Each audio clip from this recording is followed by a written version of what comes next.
Voltamos com a notícia de frente desta quinta-feira. Olha, depois a gente vai deixar uma câmera aqui nos bastidores, né? Depois do intervalo. Eu acho que os bastidores são mais interessantes que o programa. Ai, meu Deus. Para os nossos telespectadores acompanharem. Só para criar curiosidade. Mas Nayara acaba contando uma parte. É uma parte Ela não disso, aguenta, é. ela acaba falando, não vou entendeu? contar, não vou contar. Vamos seguir, vamos voltar à discussão. Espera um pouquinho, vou avisar para o Souto lá na padaria. Ele deve estar assistindo, né? Ele assiste todos os dias. O dias. Souto, né? Assiste da todos padaria os aqui em frente à TV Vila Real, né? Então é o seguinte. Você tomou café agora? Um abraço, eu sou uma delícia, obrigada. Olha. Não vou revelar, não. Vamos seguir aqui com a notícia de frente. Ele que faz e eu que pago o pato, seu Souto. Vamos seguir aqui, continuar a discussão sobre essa relação Brasil e China. As vacinas da Índia e insumos da China continuam sem previsão de chegada aqui no Brasil. Acompanhe na reportagem.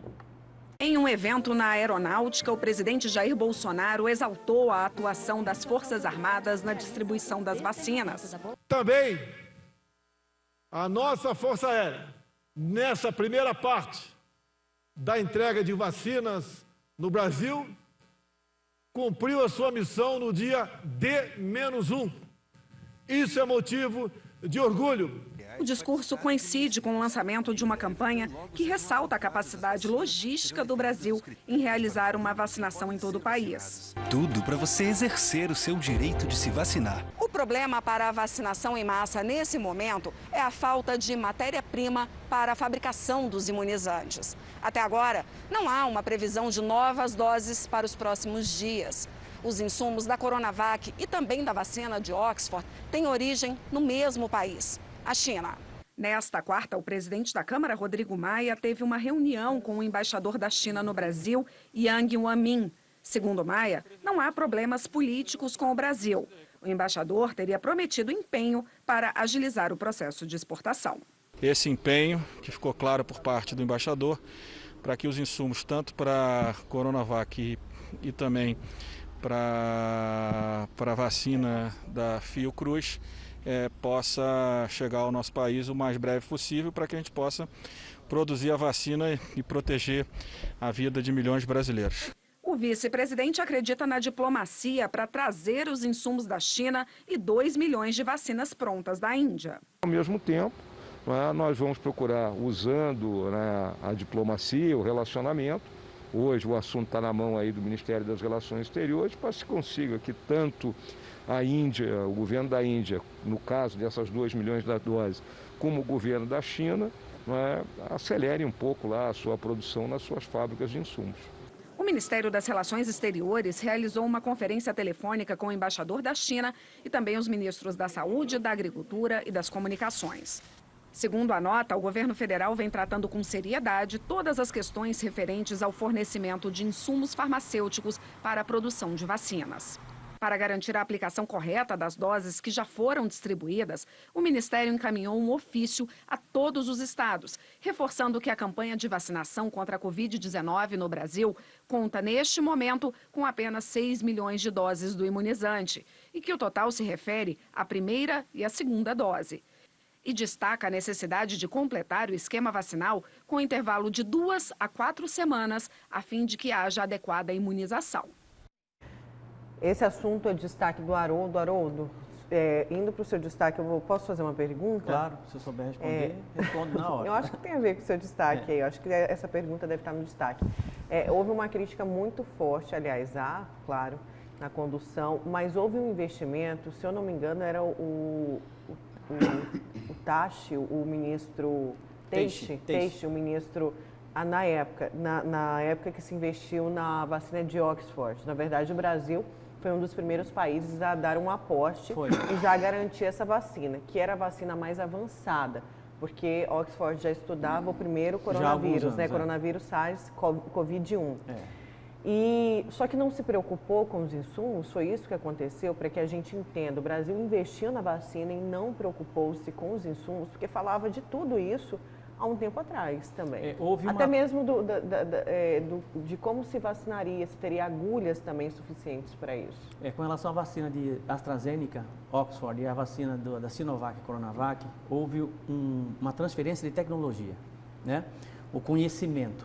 Como é que se faz a vacina? É feita desta forma. Então, os nossos cientistas foram, de certa forma, treinados, entenderam como é que funciona a bula da AstraZeneca, Oxford, isso no ano passado, né?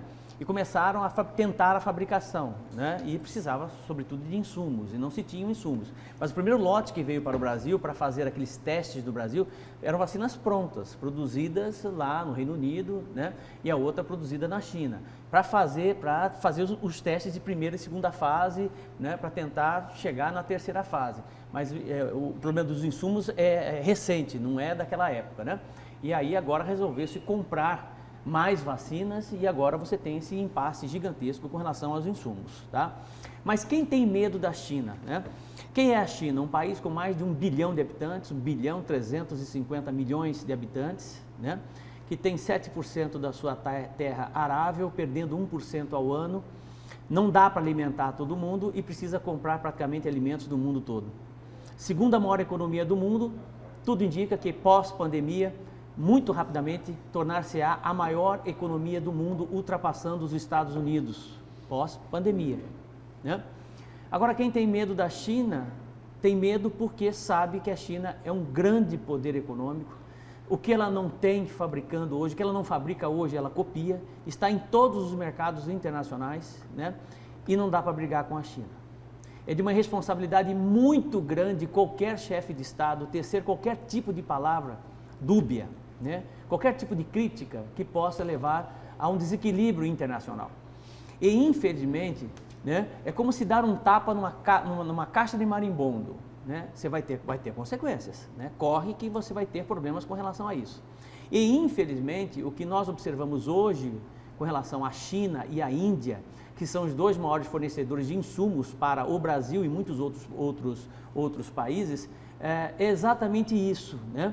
Houve um deslize por parte do governo brasileiro lá atrás, críticas infundadas, comparativos desnecessários feitos pelo filho do presidente Jair Bolsonaro, pelo próprio Bolsonaro, né, que foi incitado pelo presidente dos Estados Unidos, Donald Trump, que ele sempre teve o Donald Trump como algo assim a ser contemplado, né, idolatrado, algo completamente também desnecessário. E isso está, de certa forma, repercutindo agora com relação aos insumos tão necessários.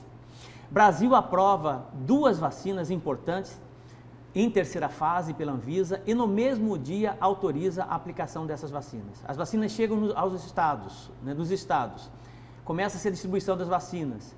Uma quantidade muito pequena das vacinas, insignificante. Não dá para vacinar nem todas as pessoas do grupo de risco. E a partir daí nasce um novo problema. Por quê? Porque começa a vacinação em primeira dose, precisa ser vacinada a segunda dose, mas e aí? Vai fazer como com toda a população ou com os próximos grupos que devem ser vacinados? Vai por água abaixo, pelo menos por enquanto, o Plano Nacional de Imunização, o Plano Estadual de Imunização e o Plano Municipal de Imunização. Por quê? Porque não se tem perspectiva do IFA, que é esse insumo extremamente necessário para que possam Butantan e Fiocruz desenvolver as vacinas aqui. Uma com 1 milhão de unidades dia, a outra já prorrogou a entrega das vacinas para março, 100 milhões de doses em março e mais 100 milhões de doses em junho, completando 200 milhões de doses para vacinar os brasileiros. Somos 206 milhões de brasileiros, né? Com uma produção ínfima de vacina agora, pelo menos neste momento agora. E o pior de tudo é que as relações internacionais com a China e com a Índia estão completamente estremecidas por questões de politicagem. Aproveitando essa situação, tanto o governador de São Paulo como o presidente da Câmara, pelo presidente da Câmara, Rodrigo Maia, aproveitando essa situação, eles intervêm no processo tentando holofote, tentando ganhar visibilidade, né? Inclusive São Paulo até montou um escritório em São Paulo para negociar com a Sinovac e com a Coronavac a possibilidade de se ter a vacina aqui, o insumo aqui o mais rápido possível. Rodrigo Maia faz reunião com o maior representante da China, sai falando super bem da China, que a China é isso, que a China é aquilo, entendeu? E a China é um país maravilhoso e não é. É um país comunista, que não cede todas as informações, é um país escravista, que escraviza a sua população, Só para você ter uma ideia, lá o salário mínimo hoje na China chega a R$112. O sujeito paga, recebe R$112 para poder trabalhar 24 horas por dia. Chega final de semana na linha de produção, se está numa fábrica de boneca, por exemplo, e ele é o cara que tem a função de colocar o olho da boneca, e ele não produziu as 500 bonecas que ele tinha, porque ele tinha que produzir na sexta-feira, ele não vai para o final de semana. Ele fica na fábrica para colocar os olhos nessa boneca, tá entendendo? No final de semana, porque na segunda-feira tem que estar pronta essas 500 bonecas, né? Então, um sistema escravista, tá entendendo? Que, de certa forma, faz fila, o sujeito com currículo faz fila, e tudo tem tipo de área para contratação. Mas o Brasil brigou com a China. O Brasil teceu comentários terríveis contra a China, essa vacina chinesa, a situação de hoje é a mesma situação de Chernobyl, né? Isso, palavras do Eduardo Bolsonaro. E tudo isso está levando a um impasse muito grande. A China tem um insumo, mas está mandando insumo para países africanos. A Índia tem um insumo, pagou, o governo federal já pagou, mas está mandando para os seus países vizinhos, para a Ásia, né? Não está mandando para o Brasil. Pegaram o Brasil na fila e jogaram lá para o final da fila. Sabe por quê? Por idiotice, né? Por falta de traquejo, por falta de bom relacionamento internacional, por ter dito palavras desnecessárias, direcionadas a um gigante, que é um país que é a China. Tudo bem, é comunista, é cheio de problema, mas é ele que tem o que a gente quer, que é o insumo. E agora coloca-se em risco absolutamente tudo isso. Mas por que em risco, professor? Porque agora, dia 12 de fevereiro, eles vão comemorar o Ano Novo Chinês. Dia 12 de fevereiro. Todas as fábricas param dia 1º. Todas as fábricas, dia 1º de fevereiro, começam a parar na China. Ou seja, se o governo brasileiro não tiver expertise, não tiver governabilidade, não tiver um discurso muito bem feito, né, por meio dos seus diplomatas, das suas relações internacionais com os representantes chineses, nós corremos o risco de não termos os insumos ainda em janeiro. E não tendo o insumo em janeiro, nós vamos ter só no final de fevereiro.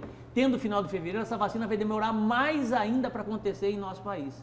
Tudo por conta de um discurso mal feito, de uma irresponsabilidade lá em março, abril de 2020, que hoje a conta está chegando. Mas o governo já disse que essa decisão de negociação com a China é dele. Tanto o Eduardo Pazuello quanto o presidente Jair Bolsonaro já disseram que esse problema são eles que vão resolver e já descartaram, claro, dando resposta ao Dória e ao Rodrigo Maia, né? Agora, nós ficamos numa situação extremamente delicada. Eu espero que o governo possa lapidar o seu discurso, né, o mais rápido possível, para que esses insumos IFAs possam ser liberados para o Brasil o mais rápido possível, porque aqui no Brasil o insumo, a vacina sai rápida. É mais ou menos esse o cenário que nós temos aí. Brigar com a China? Nunca. Mesmo sendo quem é. Mesmo sendo quem é. Mesmo sendo quem é. Você citou o Rodrigo Maia, ele, ao sair ali da audiência com o embaixador chinês lá em Brasília, né, ele falou, olha, o embaixador falou que não tem problema político nenhum. E nem iria dizer que tem problema político, né? Que tem problema político. O vice-presidente Hamilton Mourão, o general Hamilton Mourão, está colocando, olha, eu tenho uma boa relação com o vice-presidente chinês, mas quem está tomando conta disso, por enquanto, é o Ministério das Relações Exteriores. Então é o seguinte, a China diz que não tem problema político, o Brasil diz que não tem nada contra a China. Por quê? Porque é o seguinte, porque tem a hora de bater, só que é o seguinte, o momento agora é de assoprar. É isso? Os chineses querem que assopre mais um pouquinho, porque para eles não é que continua doendo, é que eles estão fingindo que ainda está doendo as cutucadas, as caneladas que eles levaram de gente assim muito bem situada dentro do governo brasileiro. Aí a pergunta existe uma curiosidade interessante, né? Você vê que algumas pessoas são tão despreparadas com relação a essas coisas, essas relações internacionais, que em uma reunião com o Japão, por exemplo, né, isso no ano passado, o governo brasileiro fez a reunião e aí um dos representantes do governo brasileiro foi comentar a reunião e ele disse o seguinte, que os japoneses concordaram com tudo o que eles disseram na reunião e a reunião foi muito boa, porque o tempo todo o japonês fazia esse movimento, né? Que é o movimento, BOW, que chama esse movimento, né? BOW, né? Esse movimento, né? Ele não está concordando com o que você está dizendo, ele está sendo respeitoso com você com relação ao seu momento de falar, você está entendendo?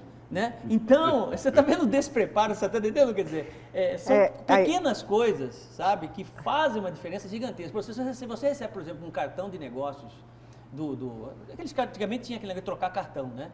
Tá? Se o japonês te entrega o cartão, isso eu aprendi lá nos Estados Unidos, se ele te entrega o cartão, o oriental te entrega o cartão, você tem que pegar o cartão, né, o cartão de visita dele e ficar com o cartão na mão.